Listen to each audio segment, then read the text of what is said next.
चलो स्टार्ट करते हैं। The topic is strong legal agreement. Strong legal agreement, अरे एग्रीमेंट तो बहुत बनते हैं, स्ट्रॉन्ग लोन एग्रीमेंट की बात कर रहा हूं। एग्रीमेंट तो बहुत बनते हैं, लोन एग्रीमेंट भी बहुत बनते हैं, लेकिन क्या एग्रीमेंट स्ट्रॉन्ग है?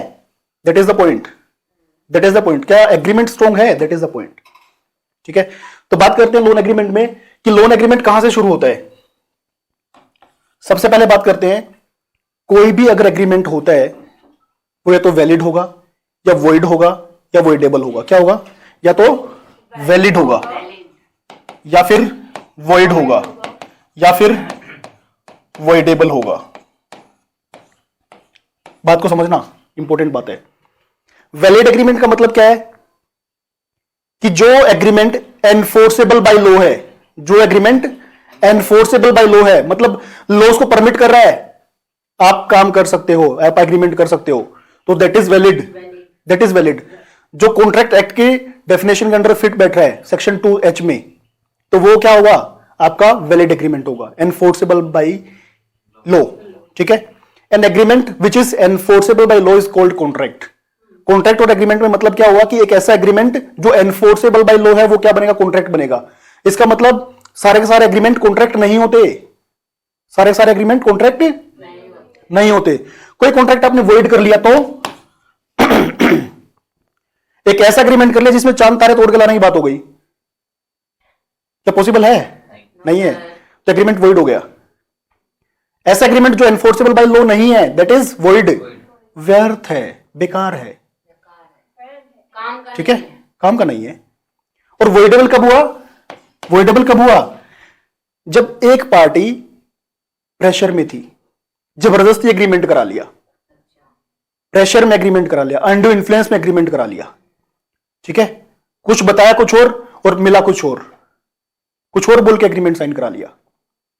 तो एग्रीमेंट वैलिड होना चाहिए, बिना किसी प्रेशर के नहीं होना चाहिए। कोई पर्सन लोन लेने के लिए आ रहा है तो ऐसा नहीं है कि उसको बताया कुछ गया और साइन उससे कुछ और करा लिया। ठीक है, साथ में क्या? विटनेस। जब आप एग्जीक्यूशन करा रहे हो एग्रीमेंट का, तो विटनेस कौन है? सामने वाले पर्सन की विटनेस साथ में रखो। ठीक है, हां, ताकि विटनेस में ये कंफर्म हो कि इसने लोन लिया था। बात समझ में आई? तो वैलिड। हाँ, दूसरी बात क्या आई कि भाई अगर कोई आप एग्रीमेंट कर रहे हो तो जो पार्टीज के नेम है वो क्लियर नेम होने चाहिए। क्या? Clear name of parties. ऐसा नहीं कि राम श्याम मोहन कुछ भी नाम लिख दिया और उसका एग्रीमेंट कर लिया। भाई उसका नाम है प्रॉपर, साथ में उसके फादर का नाम, name, son of and residence, वो चीजें मेंशन करो, वो चीजें मेंशन करो, क्योंकि उस गांव में, उस शहर में बहुत सारे लोग उस नाम से सिमिलरिटी में हो सकते हैं। तो क्या करना है आपको कि क्लियर नेम मेंशन करना है पार्टीज का। ठीक है, थर्ड थिंग क्या?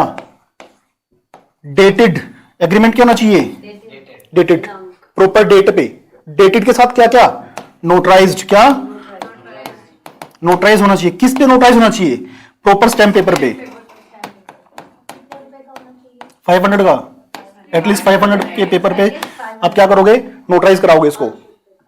ठीक है, थर्ड कंडीशन इज डेटेड होना चाहिए एग्रीमेंट, नोटराइज होना चाहिए और स्टैम्प पेपर पे होना चाहिए।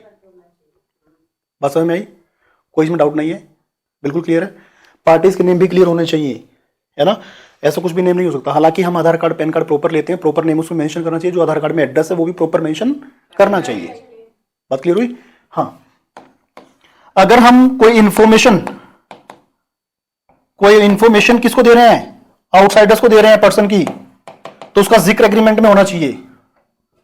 इंफॉर्मेशन टू आउटसाइडर्स, जैसे फॉर एग्जांपल हम कंपनी में अपने एजेंट्स को हायर करते हैं, ठीक है, कलेक्शन के लिए भी करते हैं और लोन डिसबर्स करने के लिए भी करते हैं। स्टार्टिंग में कोई पर्सन ग्रुप लोन ला रहा है, एप्लीकेशन ला रहा है, एजेंट है हमारा, तो वो उसकी वो क्या है? हमारी परमिशन से, कंपनी परमिशन से काम कर रहा है ना। लेकिन वो बात किसको बतानी है? एग्रीमेंट में क्लियर करनी है कि भाई ठीक है कि हम आपकी इंफॉर्मेशन एक आउटसाइडर पार्टी को भी शेयर कर सकते हैं। बात क्लियर हुई? तो ये चीज भी एग्रीमेंट में मेंशन करनी जरूरी है। ये स्ट्रॉन्ग एग्रीमेंट का पॉइंट है। ठीक है, number 5, loan amount. Loan amount mention करोगे? बिल्कुल करोगे। साथ में प्रोसेसिंग फीस क्लियर करोगे? करना है। ठीक है, और क्या? अदर चार्जेस, जो भी अदर चार्जेस आप चार्ज कर रहे हो वो सारे इसमें मेंशन करोगे। एंड जो भी आप ओवरड्यू इंटरेस्ट लगाओगे, किस रेट से लगाओगे वो भी उसमें मेंशन करोगे। और क्या, कोई पेनल्टीज आप चार्ज करोगे, कैसे चार्ज करोगे, तो वो भी आप उसमें मेंशन करोगे। बस समझ में आई? क्या क्या लोन अमाउंट मेंशन करोगे, कितने का लोन दिया, प्रोसेसिंग फीस कितना था, ठीक है, अदर चार्जेस जो भी आप इसमें चार्ज कर रहे हो वो लिखोगे, है ना, ओवरड्यू, इंटरेस्ट, पेनल्टी, सब कुछ। अच्छा, ये सारी बातें लिख रहे हो। अब हम क्या करते हैं कि हमने अपना एक पूरा बुकलेट प्रिंट करा लिया, हमने क्या कराया, पूरा बुकलेट प्रिंट करा लिया, तो ये चीजें बार बार मॉडिफाई कैसे करेंगे, बुकलेट प्रिंट हो गया हमारा, तो हम क्या करेंगे, इन सारी चीजों का ना, इन सारी चीजों का एक शेड्यूल बना लेंगे। क्या शेड्यूल, शेड्यूल बना लेंगे। शेड्यूल क्या क्या कर देगा, शेड्यूल में हम सारी बातें मेंशन करेंगे। हमने बनाया शेड्यूल, SCHEDULE, शेड्यूल, शेड्यूल बना लिया। शेड्यूल का हमने नाम दे दिया शेड्यूल 1, है ना। एक कॉलम वाला पेज बन जाएगा, उसमें बोरोवर का नेम, बोरो की डिटेल सारी सारी, rate of interest, PF VF सब कुछ में मेंशन हो जाएगा, ठीक है। टेन्योर, टेन्योर मतलब टाइम, कितने टाइम के लिए आपने बोल दिया, बस में आई।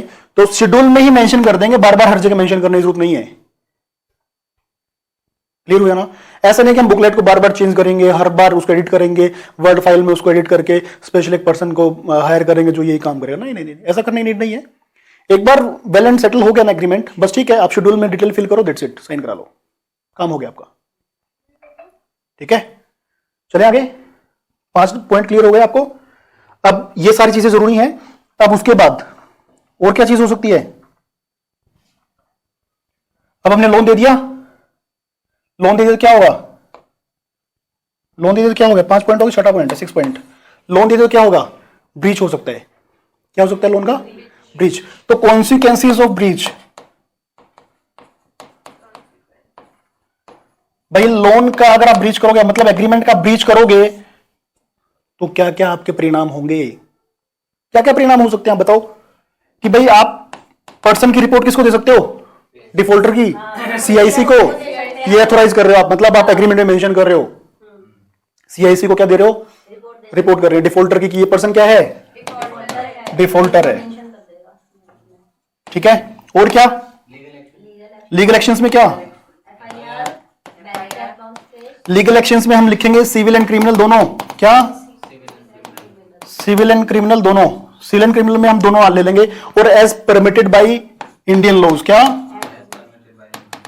अब हम किसी भी लॉ में जा सकते हैं जहां पे हमें सूटेबल लगेगा, as permitted by applicable Indian laws कर दो, applicable Indian laws, time to time, time to time जो एप्लीकेबल इंडियन लॉज होंगे उसके अकॉर्डिंग हम आपसे सिविल एंड क्रिमिनल प्रोसीडिंग्स आपको कर सकते हैं।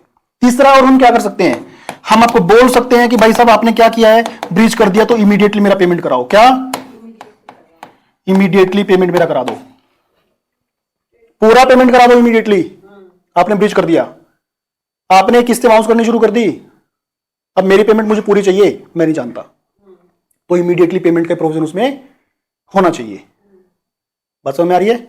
तो immediately payment, civil and criminal proceedings, साथ में आपका CIC डिफॉल्टर के बारे में ये चीजें मेंशन होनी चाहिए उसके अंदर।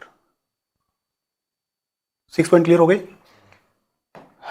7 पॉइंट, कॉन्सिक्वेंस उसने ब्रीच कर दिया, हमने देख लिया कि भाई हम उसको क्या कर रहे हैं, सारा CIC में अपडेट कर रहे हैं अपना, और क्या कर रहे हैं, सिविल क्रिमिनल प्रोसीडिंग्स ले रहे हैं और अपना इमीडिएट पेमेंट के लिए बोल रहे हैं।